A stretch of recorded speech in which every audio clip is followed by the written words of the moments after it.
नमस्कार दोस्तों। जोश आईएएस पीसीएस के यूट्यूब चैनल पे आप सभी का स्वागत है। दोस्तों, हम अभी बिहार शिक्षक भर्ती 2023 जो 7वीं फेज का होने वाला है, उसके लिए जो आगामी एग्ज़ाम होने वाली है बीपीएससी के द्वारा, उसके लिए प्रैक्टिस सेट कर रहे हैं। यह practice set basically doctor Ranjit Kumar Singh IAS के द्वारा प्रकाशित की गई है। यह मार्केट में सबसे उपयुक्त है और क्वेश्चन का लेवल भी एक अच्छा है। अभी तक मैंने दोस्तों एपिसोड 7 तक प्रैक्टिस सेट 1-2 का कर लिया है और प्रैक्टिस सेट आज 3 का 1 से 50 तक भी कर लिए हैं। आज हम लोग 51 से स्टार्ट करते हैं। दोस्तों, यदि आप इससे पिछले का वीडियो नहीं देखे हैं तो जरूर आप देखें, अपने दोस्तों के बीच में शेयर करें, वीडियो देखते वक्त लाइक करना ना भूलें। ठीक है, हम लोग चलते हैं 51 नंबर से। दोस्तों, टेलीग्राम चैनल से आप जुड़ सकते हैं। अबाउट सेक्शन में आपको टेलीग्राम का लिंक दिया हुआ है। 51 नंबर क्वेश्चन कहता है कि निम्नलिखित में से किसने नीति निर्देशक तत्वों को ऐसा चेक बताया जिसका भुगतान बैंक की सुविधा पर निर्भर करता है। दोस्तों, ये जो है आपको इसका अगर आप फैक्चुअल नेचर से अगर पॉलिटी का क्वेश्चन आप पढ़े हैं तो आपको इसमें केटी शाह है। कौन है? केटी शाह। ये आपको याद ही करना पड़ेगा। आप इसको चेक के रूप में आप याद कर लेंगे। ठीक है, नेक्स्ट हम लोग चलते हैं 52 नंबर क्वेश्चन। 52 नंबर क्वेश्चन क्या कहता है? 52 नंबर कहता है कि बिना संसद सदस्य हुए निम्नलिखित में से किसको संसद के दोनों सदनों की कार्यवाही में भाग लेने का अधिकार है? ये भाग लेने के बारे में बात कर रहा है दोस्तों, ये भाग लेने के बारे में। पर भारत के प्रमुख कानूनी सलाहकार ये नहीं है। भारत के महान्यायवादी अटॉर्नी जनरल, बिल्कुल सही है। ये भारत के महान्यायवादी को ही जो है ये भाग लेने का अधिकार है। इसमें इसे भी वोट करने का अधिकार नहीं है, ये सिर्फ भाग ले सकता है। ठीक है, इसीलिए इसका आंसर क्या होगा? बी होगा आंसर। नेक्स्ट चलते हैं दोस्तों 53 नंबर क्वेश्चन। 53 नंबर क्वेश्चन क्या कहता है कि भारतीय संविधान के अंतर्गत न्यायिक पुनर्वीक्षण की शक्ति सीमित है। अब देखिए, ये जो बात की जा रही है न्यायिक पुनर्वीक्षण की शक्ति, जुडिशियल रिव्यू की शक्ति की बात कर रहा है।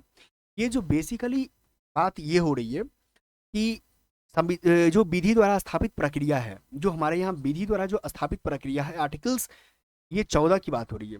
ये आर्टिकल्स जो अनुच्छेद 14 की जो बात हो रही है इसी के तहत आता है। और न्यायिक पुनर्विलोकन की जो बात की जा रही है ये आर्टिकल्स 13 में आ जाता है, अनुच्छेद 13 में आ जाता है। और ये जो मेन होता है ये होता है विधि द्वारा स्थापित प्रक्रिया के तहत। नेक्स्ट चलते हैं 54 नंबर क्वेश्चन।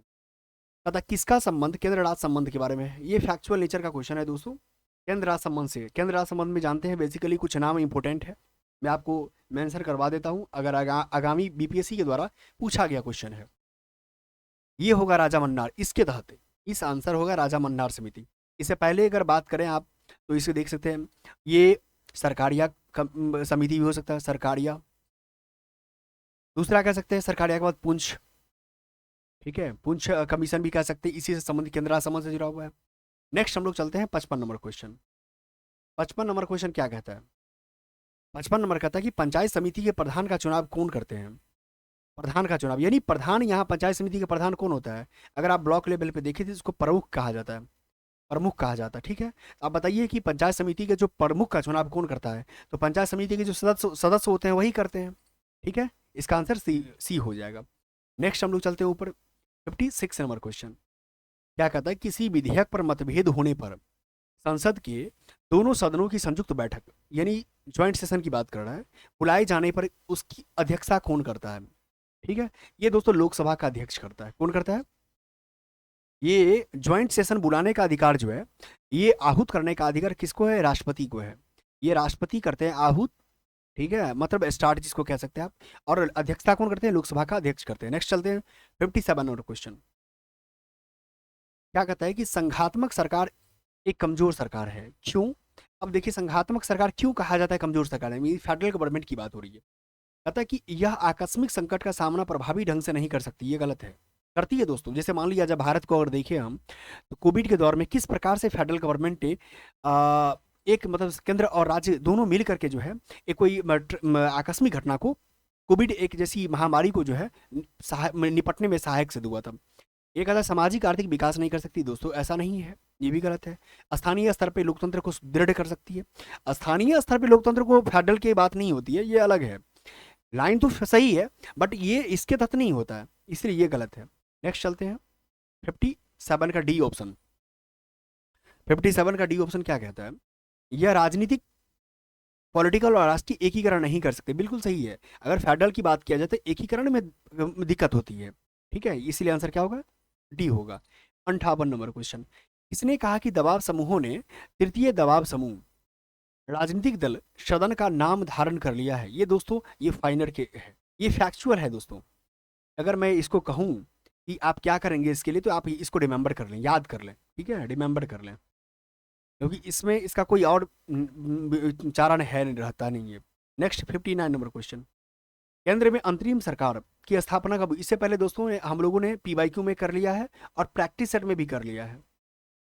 ठीक है, तो जानते हैं कि कैबिनेट मिशन के बाद जो है 1946 के बाद जो है अंतरिम सरकार की स्थापना हुआ था, इसीलिए इसका आंसर क्या होगा? डी होगा। ठीक है, 1946 में ये आया था और इसी के बाद इसका अंतरिम सरकार का गठन हुआ है। नेक्स्ट चलते हैं 60 नंबर। 60 क्या कहता है? कहता है निम्नलिखित में से कौन विश्व में सबसे अधिक शक्तिशाली द्वितीय सदन है? अब देखिए, अगर मैं आपको द्वितीय सदन की बात हो रही है, अगर भारत से तुलना करूं आपको, तो द्वितीय सदन का मतलब राज्यसभा। अब देखते हैं यहाँ पे सबसे शक्तिशाली की बात है, ये भारत अमेरिका का जो सीनेट है ये सबसे शक्तिशाली है द्वितीय में। अगर मैं बता दूं आपको इससे और क्या समझदारी मिल सकती है, तो अगर यूके की बात किया जाए, यूनाइटेड किंगडम की बात किया जाए, ब्रिटेन की बात किया जाए, तो इसका जो लोअर हाउस लोकसभा जो होता है, जो इसको वहां पर बोलते हैं रिप्रेजेंटेटिव के बारे में बात की जा रही है, मतलब रिप्रेजेंटेटिव जो होता है वो सबसे ज्यादा शक्तिशाली होता है। ठीक है, इसीलिए इसका यूके का लोकसभा हो जाएगा, हाउस ऑफ रिप्रेजेंटेटिव हो जाएगा, और यहाँ अमेरिका का सीनेट हो जाएगा। ठीक है, नेक्स्ट चलते 61 नंबर। 61 क्या कहता है कि भारतीय नागरिकों के मूल अधिकारों को अंतरिम अंतिम रूप देने के लिए संविधान निर्मात्री सभा द्वारा मूल अधिकार, दोस्तों यहाँ याद रखिएगा मूल अधिकार, ये मूल अधिकार जो है सरदार पटेल के द्वारा है, सरदार पटेल के द्वारा है। ठीक है, वल्लभ भाई पटेल के द्वारा है। ठीक है, अब यहाँ पर बात आ रही है कि 62 में संविधान का अनुच्छेद 51 क किससे संबंध है? दोस्तों ये जानते हैं आप, ये आपको अगर बात किया जाए तो ये तो मौलिक कर्तव्य, मूल कर्तव्य से है। मूल अधिकार आपको कितना से हो जाता है? आर्टिकल्स 12 से लेकर के 35 तक हो जाता है। अब देखिए, अब यहाँ संपत्ति के अधिकार को क्या कर दिया, पहले क्या था मूल अधिकार, उसको हटा करके 300 आर्टिकल्स 300 के तहत रख दिया है। ठीक है, नेक्स्ट हम लोग चलते हैं 62 नंबर क्वेश्चन। 62 नंबर क्वेश्चन क्या कहता है मेरा? नाबार्ड किसका संक्षिप्त रूप है? तो नाबार्ड के बारे में दोस्तों जानते हैं, ये नाबार्ड जो होता है, ये नाबार्ड के लिए क्या है कि national bank for agriculture and rural development की बात कर रहे हैं। ठीक है, ये 63 इसका स्थापना जो है 1982 में हुआ था। कब हुआ था? 1982 में हुआ था। ठीक है, नेक्स्ट चलते हैं।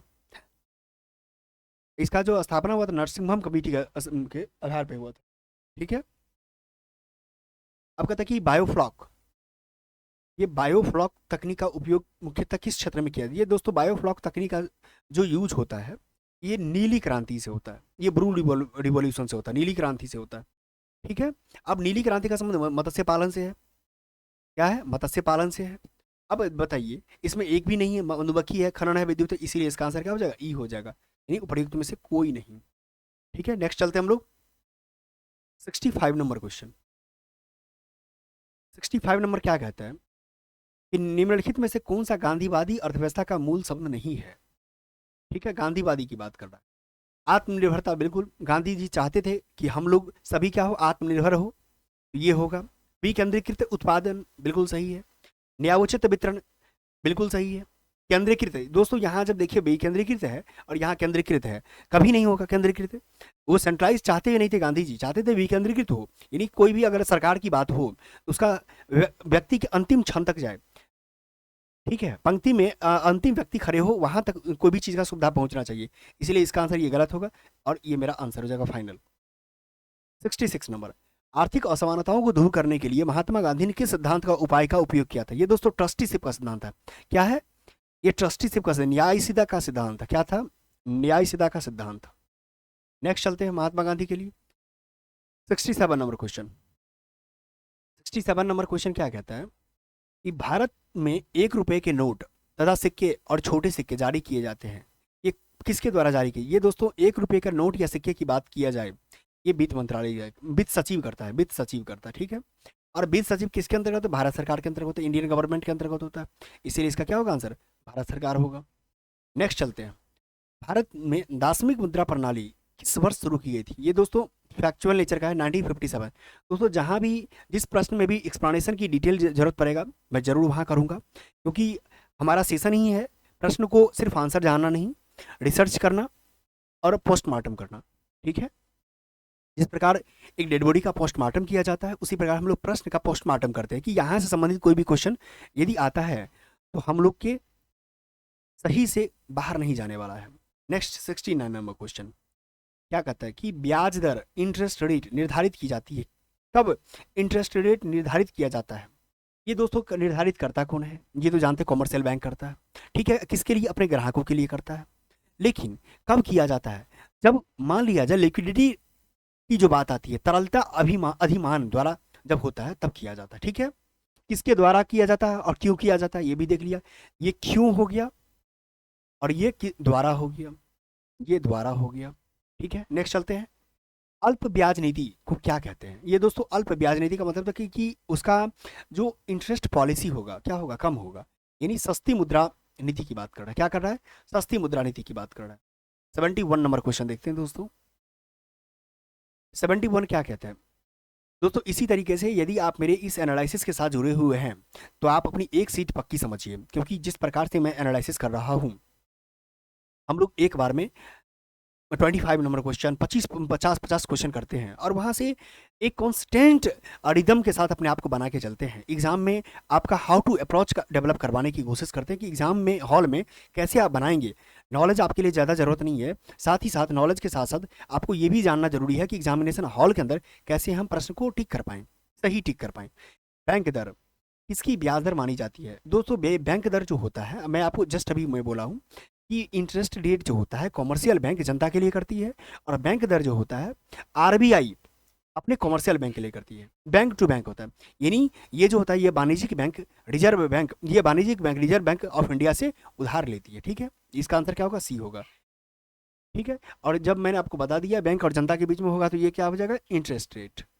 नेक्स्ट 72 नंबर क्वेश्चन कहता है किसी अर्थव्यवस्था में निम्न में से कौन सा एक ऐसा कार्य है जो केंद्रीय बैंक के कार्यों में शामिल नहीं है? अब देखते हैं दोस्तों, केंद्रीय बैंक मतलब क्या? आरबीआई के बारे में बात हो रही है, ये आरबीआई के बारे में बात कर रहा है। अब देखते हैं आरबीआई क्या क्या काम करती है। ये विदेशी मुद्रा विनिमय, बिल्कुल दोस्तों ये सही है, आरबीआई का काम ही है कि फॉरेन जो मनी रेगुलेशन का काम। मौद्रिक नीति बिल्कुल सही है। बैंकर के बैंक के रूप में कार्य करते, बिल्कुल सही है। ये सरकारी खर्च नियंत्रण, ये दोस्तों नहीं है, ये नहीं है, ये सरकार का कार्य है, इसीलिए इसका आंसर क्या होगा? सी होगा। यहाँ नहीं की बात कर रहा है, यहाँ मैंने बता दिया। 73 नंबर क्वेश्चन, अब देखिए 73 नंबर क्वेश्चन क्या कहता है? The Arctic home in the Vedas किसकी कृति है? ये दोस्तों ये आपको बाल गंगाधर तिलक की है। किसकी है? बाल गंगाधर तिलक की है, ठीक है। इनका एक और पुस्तक के बारे में बात करें, अन्य पुस्तक, तो गीता रहस्य है। क्या है? गीता रहस्य है, तिलक साहब का है, ठीक है। नेक्स्ट देखते हैं 74 नंबर क्वेश्चन। दोस्तों 74 नंबर क्वेश्चन साइंस स्टार्ट हो जाता है। दोस्तों आप लोग साइंस को मेरे साथ एंजॉय कर सकते हैं। हम साइंस का आपको याद करवाते नहीं हैं, बल्कि हम आप लोग को ट्रिक्स देते हैं कि कैसे बनाना चाहिए और बहुत ईजी तरीका से अंडरस्टैंड करवाते हैं। ये दोस्तों ल्यूमेन, ल्यूमेन जो होता है प्रकाश किससे संबंधित है? ल्यूमेन का हिंदी ही होता है प्रकाश, ये नहीं ज्योति। अब ये ज्योति फ्लक्स का जो है इसका मात्रक होता है। क्या होता है? ज्योति फ्लक्स का इसका मात्रक होता है। नेक्स्ट हम लोग चलते हैं 75 नंबर क्वेश्चन। ये दोस्तों देखिए ये कितना इजी क्वेश्चन दोस्तों है। इस श्वेत प्रकाश, दोस्तों हम लोग क्या करेंगे अब नए सीरीज में 25 क्वेश्चन का सीरीज करते हैं। इससे क्या होगा कि आप लोग बहुत इजीली उसको देख पाएंगे और आसानी से इस प्रश्न का क्या करेंगे? एनालिसिस कर पाएंगे। दोस्तों यदि आप नहीं देख पाते हैं तो वीडियो को डाउनलोड कर लें और बाद में अपने समय अनुसार देख लें, ठीक है। ये वीडियो अपलोडेड है तो आप लोग एक बार अगर नहीं समझ में आता है तो दोबारा भी देख सकते हैं, ठीक है। आप मेरे यूट्यूब चैनल से भी यूट्यूब चैनल के सब्सक्राइब कर सकते हैं। आप मेरे टेलीग्राम चैनल से भी जुड़ सकते हैं, जो अबाउट सेक्शन में जाएंगे तो आपको वहाँ पर मिल जाएगा, ठीक है। नेक्स्ट ये क्वेश्चन मेरा कहता है कि श्वेत प्रकाश में कितने रंगों का मिश्रण होता है? दोस्तों आप इसके साथ ही और कौन सा प्रैक्टिस सेट करना चाहते हैं वो जरूर कमेंट करके बताएं। जिससे क्या होगा, मैं आपके लिए वो बहुत इजीली प्रैक्टिस सेट ले आ पाऊंगा। इसका कहता है दोस्तों, इसका 7 होगा, ठीक है। ये मेरा क्या हो जाएगा, श्वेत प्रकाश की कितने रंगों का मिश्रण है, 7 प्रकाश का है। ठीक है दोस्तों, आप सभी का धन्यवाद।